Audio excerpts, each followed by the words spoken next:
Hey everybody, Valor Swanson here with another episode. Let me see if I get it right. Yep, CX in the cloud. I actually pointed in the right direction this time. We're doing another show today about would your customer give your AI or your company a first impression rose? And obviously that's as it relates to the Bachelor, and we're trying to be topical and also at the same time be pretty serious. I mean, would you actually give the company that you do a lot of business with a rose because it's so good that your first impression of them is just like, oh my God, these guys are great. And we and this is with part of this is part of our series about the differentiated customer service. Differentiated, how do you make yourself stand out amongst your competitors using your contact center as well as the technology that's available to you? And so we're extrapolating the conversation that we had about AI and video having a baby, and that's customer services differentiated, customer experience differentiated, with the first part of it being about AI. And so let's talk about but before we do that, let's go about and talk about the three takeaways from the previous episode that we had, and that was about respect. Are you guys getting the respect you deserve as leaders of your contact center, right? And how hallelujah, amen. I want some respect. So we talked about that in all seriousness. Your contact center is a strategic hub. And the three takeaways were: define the economic value of what brings your contact, what kind of revenues your contact center brings to the company, cost savings, increase in customer experience, so forth and so on, as it relates to net promoter score, CSAT, and or customer effort. Learn business models that demonstrate this impact. And again, as I said on the show, there might be some of you out there that are struggling with this.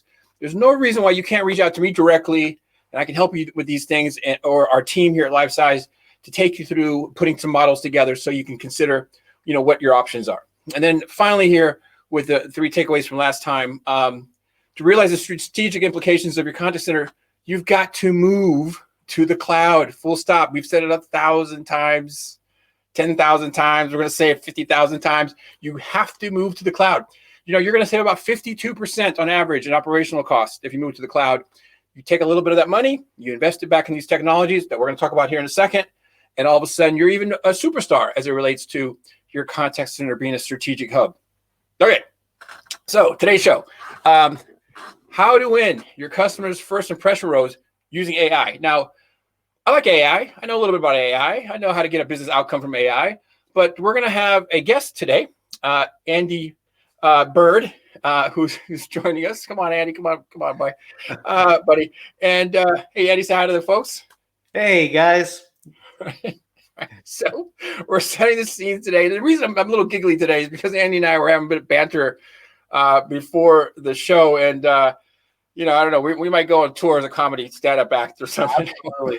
As always, every time we get together, we usually have one of those. So ahead of time. So we challenge each other. How's that? We like that. That's right. So let's get serious, Andy. Let's get serious.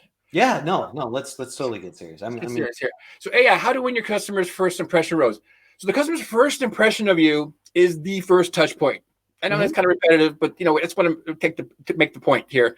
And that first touch point usually is self-service via web, IVR, mobile, chat, bot, or anything else where they're first coming into your operation, and it truly is their first impression. And there's some statistics here about that you guys would really be surprised about.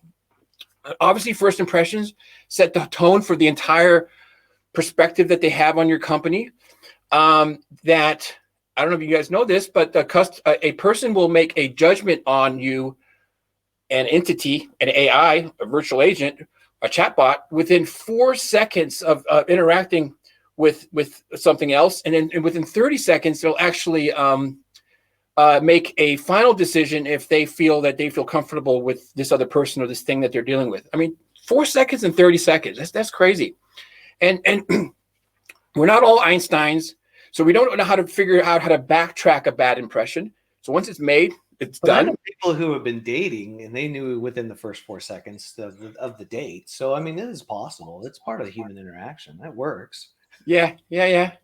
But the thing is, if you make a bad impression, you would, as if you're making the bad impression, if your contact center is making a bad impression, then it's kind of hard to backtrack, because what happens is it prejudices the customer's view, or the person's view, on also the wider connected components of that person or AI or self-service. So if they have a bad experience with that self-service, then what's going to happen to their impression of the agent when they get to the agent? Yeah. Well, Yeah. and there you can take that even a step further. We'll just take an online ordering company. We won't mention any names, where you can order goods and goods and groceries and other stuff. And each interaction that you have that first impression mindset that has to occur for each interaction. However, you do have pre-qualifications of past experience. So past dates with that contact center do come to mind. So it ends up being an aggregate total over time of how well it went. And that is assuming that I returned for a second time. So that first impression becomes even more important, because you want the first impression to be good, and then you want every interaction after that to be good. No, absolutely. And, in fact, me with all the factoids here, here's a little factoid, guys. Obviously, you only have one chance to make that first impression, because it's the first impression, right? So 24% of customers who have a good first impression will likely to remain loyal to you for up to 2 years. Okay. So, you're crystallizing that first impression up to 2 years. And 87% of those customers, talk about marketing, they will go tell everybody else how good you were based on that first impression. So you're basically hiring marketing people if you do a good impression. And that first impression is potentially done with some of the AI and self-service stuff that we're going to talk about here in a little while. Now, let's be more specific as to what that first impression, what is the first impression thing that they want, right? So there's a chart here that demonstrates, and the where we got the data from is there on the bottom, and you guys will see that in the blog later. But for fast response time, 75% of customers, they want a fast response time, and they want that response to be consistent, whether it's web, whether it's agent, whether it's a chatbot. They want the kind of same feel as it relates to solving their problem quickly. Now, 70% of customers now expect your company's website to be able to help them. And I'm sure you guys have been to websites where like a little AI, little robot pops up and says, hey, I see you're here trying to do something. How can I help you? So that's a first impression point right there. And 40% of consumers out there, they actually prefer not to even talk to somebody. I don't know about you. Are you a curmudgeon, Andy? Do you like to talk to people? I actually do, but when it comes to this stuff, I totally get the people who don't. I get the people who they want it handled and done. I would love if the world worked within the guidelines of responsiveness. I'd love to be able to send an email and have things done quickly. That's why, again, there is, a company out there, an online ordering company, that you can do stuff like that and not ever have to talk to a person and do a complete return and not have to interact with anyone. Yeah, exactly. So, for that reason. Exactly. Now, as far as self-service channels currently in use, there's a wide gamut here of different opportunities to apply AI here on the next slide here. So these are all the places where you can literally apply AI. And even though 73% of the self-service use is in web or in IVR, it doesn't mean that you shouldn't apply AI to social or SMS or even live chat, in the sense that the robot or the AI actually provides the data for the agent before the live chat happens, right? Andy, getting them ready for the chat. Absolutely. Yeah, you got it. Okay. Okay, cool. So now we're going to go into we're going to deep dive into, we're going to go into your side of the pool here, the deep end, where I tend to drown, and let you take over. So you've got this whole philosophy on actually, in all seriousness, on how to apply a methodology and a sequence of using AI and self-service in the contact center. And we're specifically focusing on one area. So let's go to that slide, where that rose comes into play, and we'll let you take it away. Yeah, so this is great, and I appreciate you talking about it. But this is really just where AI breaks down. You got to look at this from a little bit of a historical lens. In the past, we gave IVR all the gumption, right? So that front end experience of going through touch tone, then we voice enabled IVR. Now we have artificial intelligence, which, again, is one of those terms that we get to use in our industry that not everybody completely understands. And I can't tell you how many customers I have talked to. They say, I need AI. And I say, why? And they go, because my boss said so. And I go, okay, cool. Then where do you want it? Well, in the contact center. And so it helps break this down a little bit further so that we understand exactly where we want to use it, because AI can be used anywhere. AI is a very ubiquitous term to just say that there's intelligence behind the voice enablement, Okay. or the chat enablement, or whatever it is. And that intelligence is either going to be pulling from existing data, or it's going to be creating data as it goes along. And what you have here is the 4 areas of AI that we typically see in a contact center.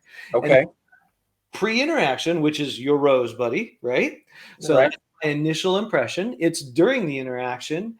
You've got the post-interaction. And then, of course, you have this like 4th kind of anomalic area, which is the routing, which it could impact or be impacted by any one of the previous 3. I see.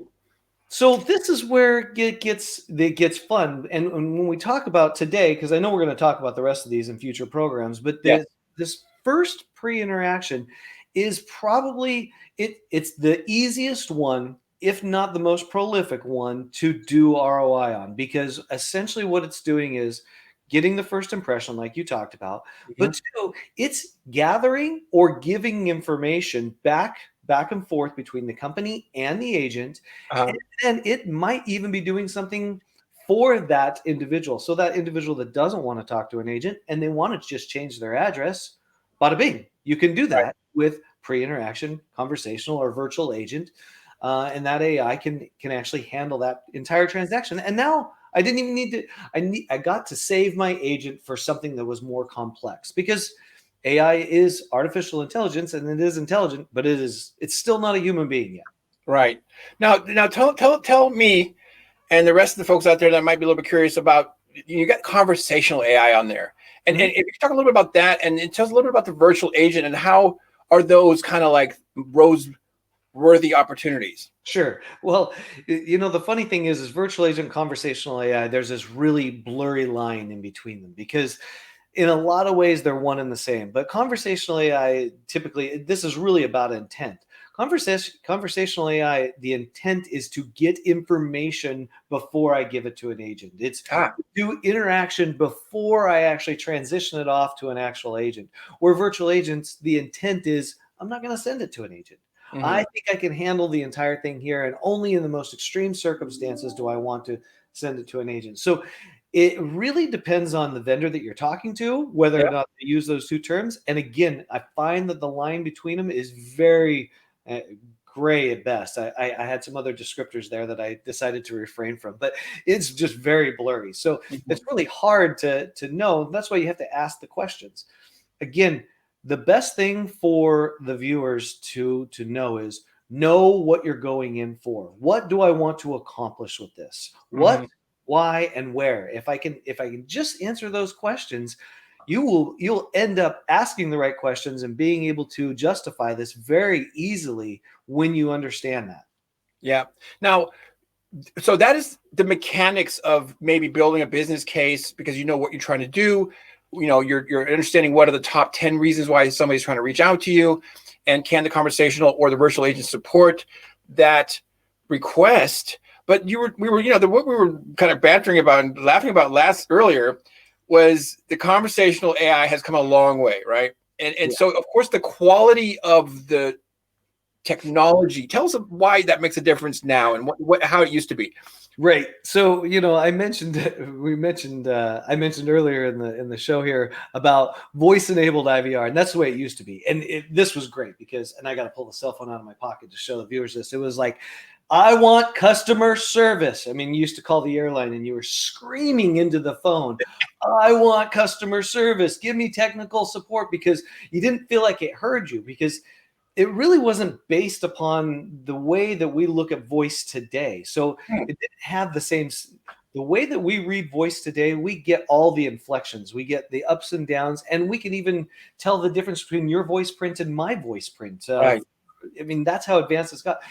Back in the day, we were just listening to some tonality, and we were listening for key things like operator or customer service. And by the way, when they were looking for that stuff back in 2002, they were really only looking for the C on customer service and the C at the end of customer service. That's all it was looking for. Oh, wow. The phenomes, right? Was that what do they call it? I'm not a linguistics major. I just when I watched him do it on the screen, I said, "You're only looking for the C's." Right. I said, somebody who doesn't enunciate their C's very well, he goes, "They'll have to hit 0." Yeah, I mean, that's the way it was. So conversational AI today is totally different. I can talk to it. I just saw a demo from one of our great partners, and they did it for a food ordering system. And they did that with typical McDonald's. And they essentially said, I want a Big Mac, no lettuce, large fries, large Diet Coke, medium Diet Coke. And that was it. That's all they said. Did it just like this. It great, confirmed the order. And guess what was delivered to their home 30 minutes later? Boom. There you go. Well, I mean, and I was joking earlier, like if you were a date and you sounded like you did earlier, and I had to talk to you like that, you wouldn't get a rose from me. You wouldn't. And I said that I never got roses from anybody. So you have, my friend, but I don't know that I have. Right. I might even send you roses just because. All right. So let's continue here, and we're gonna speed things up a little bit here. But the next slide here is really when you're approaching AI. One thing that we do here, at least at Lifesize, is we do a process and technology gap analysis. So we look at the entire contact center as a process. And as you guys know, the definition of process in Six Sigma and any kind of quality improvement methodology is that each touch point in the process is supposed to add value so the next step can continue to grow that value, including feedback loops that create an opportunity to improve, do continuous improvement. So if you look at the contact center as a process, you got all these technologies that support the flow of the customer's journey in a manner that adds value. And so the AI that we're talking about is right here in the red on this particular example, because in this particular inventory, we're saying that this customer has these technologies in these different areas of that process. But AI right there, as you see in the red, and the red denotes that in this example of a company, they didn't have these really sorted the way that they should have been. So that's another way of looking at the front, middle, and end of things. And also, when we look at it this way, we're looking at how the different technologies can augment each other, provide a synergistic approach to things, and pass things off back and forth so that the customer doesn't have to repeat themselves, which is another one that really ticks them off. So, any comments on that? Yeah. So I love the way that you said it there, Valor, because here's the thing. When you start looking at your context, I mean, you're looking at your interactions. We all love omni-channel interaction, right? And your previous slide showed that we want the same experience no matter which channel we're going through. And so when you start assessing all those channels, all those interactions, what you're going to find is the way that you want to start working towards AI might be with the easiest channels. And let me give you just a specific example. We have a customer today and they really want to do AI. They want to do voice-enabled AI. And right now they're coming up with the 15 things that their agents do the most. And so that's going to be fairly straightforward for the voice AI. But in the meantime, while they've been putting that together, I said, what are you doing with chat? And they said, well, what do you mean? I said, well, chat. They said, well, the chat comes to the agent. It's in queue just like a voice call is. And we have agents that do more chats than others and that are good. And they can even do multi-chat, et cetera. And I said, how about what are the biggest things that are asked on chat? We started looking into that and found that it was an easier mode for us to start with AI on chat before it was for us to move into voice. And that's really what some of your diagram shows here is not only are you going to want to look at the interaction, but you want to look at what type of interaction it is, because you can start slow and then, progress over perfection on this for sure and get momentum from there. Yeah, good. Now, like you guys, because of the fact that I used to run contact centers and had a P&L and, I had to contribute % profit growth quarter over quarter, everything got reverse engineered into money. So we want to have a quick chat here before we let you guys go about the costs and the business model values and how you, again, get some respect with your contact center being a strategic hub. And so in a Forrester research found that, self-service can be 10 cents an interaction on the web, again, with maybe some AI supporting the customer, guiding them along to get the answer that they need. Whereas a technical call can be upwards of $11, $12. And with the typical contact center CSR costing you about $6 per contact. And one thing we do here at LifeSize, in any CCaaS company worth their salt, they will measure the KPI of cost per contact, cost to serve as a key measure of improvement once these things are put into play. And in fact, even provide some models to project exactly what the impact would be on your business if you were to put these things in. And just like you said, this is the easiest area to get some really big savings right there on the front end, as you were saying earlier, Andy. So let's talk about, basically the biggest thing here, the biggest rosy, the whole point about the rose. And if I go, if I come to your house and I see your door there, and that door is that's not a good looking door. I'm not even going to knock. I'm going to take my rose and I'm going to turn around and walk away. And I'm not going to knock on the door and give it to you, or even knock on the door, maybe not even complain to you. I'm just going to, in fact, you're not even going to know that I was at the door. I'm just going to be there and be gone. So that first impression is critical, because you'll have customers that will be there and they'll leave, and you won't even, of course you could maybe know it from folks that started the process that jumped out. But at the end of the day, that is what's most scary about this, is not even knowing what potentially could have happened had you gotten a rose-worthy experience. Yeah, you want to absolutely capture that first 30 seconds. Absolutely. And that's important here. And that rose is that first 30 seconds. Somebody can give you an update in 30 seconds, and you can make an assessment on them very, very quickly. You can make an assessment on an AI, you can make an assessment on a company. And that's really what it comes down to, is we want your customers giving you the rose. That's right. So, guys, the 3 takeaways, and because Andy, he's not like a rapper like me. I've got a hat for him. So, Andy, I'll have to send this to you. Yeah, take it over. Rapper guy too. I want one. All right. Yeah, we'll do a rap next time. But guys, the 3 takeaways here. Why? Well, the why here is first impressions have a significant CX and business impact on cost and revenue. Significant, huge. And again, you want to get some respect. You want to be able to extrapolate those out and demonstrate them to the wider business. What is your contribution to % profit growth? The reason I'm squinting is because I don't have my glasses on. Anyway, so what do tech process gap analysis? So you know exactly where the technology that you're using can actually support you providing a better rose-worthy service to your customers. And then finally, the last one here is the how component. And that's understand how AI can be implemented correctly. And that's, again, we've been kind of been harping on that the entire show today, correctly, so that they will be rose-worthy. So, Andy, thank you for being on the show today. Always a pleasure, buddy. Always a pleasure. All right. So, guys, next week we're going to talk about AI and actually how AI helps coach and develop your employees. And again, Andy's going to come on board and take us down to the deep end of the pool, tell us to hold our breath while he tells us all these cool things. So I look forward to seeing you guys next time. There's going to be a blog, details. And again, I really want to press upon you guys. If any of you guys need help with this stuff, reach out to me directly on LinkedIn. I will call you back. I'll ping you back, and I would love to take you through a model or whatever it is that you need, so you can make the right decisions and get that respect that you need as a contact center leader to show the rest of the business what your contribution is to the business. So that said, guys, thanks a lot for being patient on this slightly longer than normal show, and we'll see you guys next week on CX in the Cloud.